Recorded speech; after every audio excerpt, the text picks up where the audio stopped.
So, Kevin, we're talking digital trade today. I take care of a business book that talks about documentary trade, a history that's strong in the use of documents. We're talking about digitizing something that's been used for centuries, not just decades, but centuries.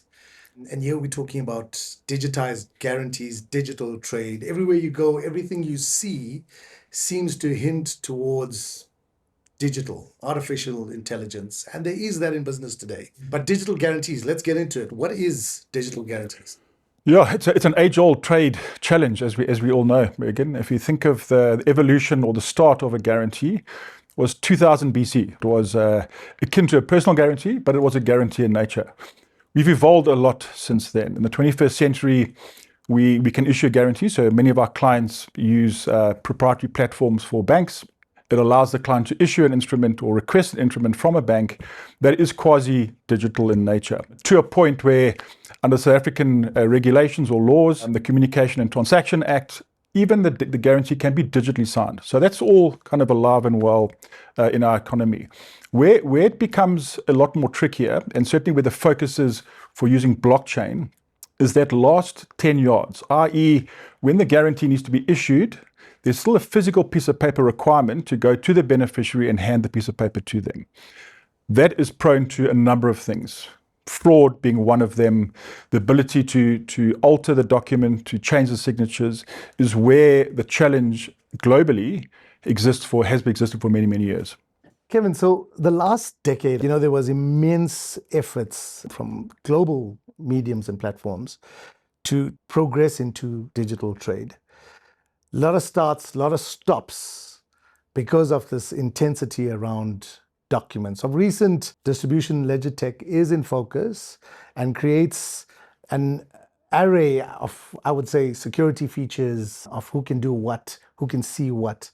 How does it bring benefit into this digital environment of digital trade? So, Mick, the use of digital or distributed ledger technology takes away the entire risk of our current challenges in the physical guarantee world. What it means is that the guarantees are done in an immutable, transparent manner. And what that means is effectively that once the data is loaded onto the blockchain, the data is not able to be tampered with or altered.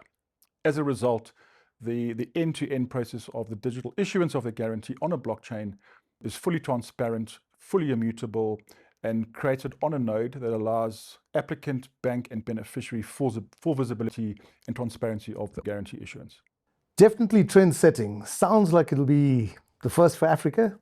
So, Merck, just on that, so we've spoken about digitization, we've spoken about a couple of things this morning. Tell me, you've been in the South African business, you've got a role of head of trade in RMB.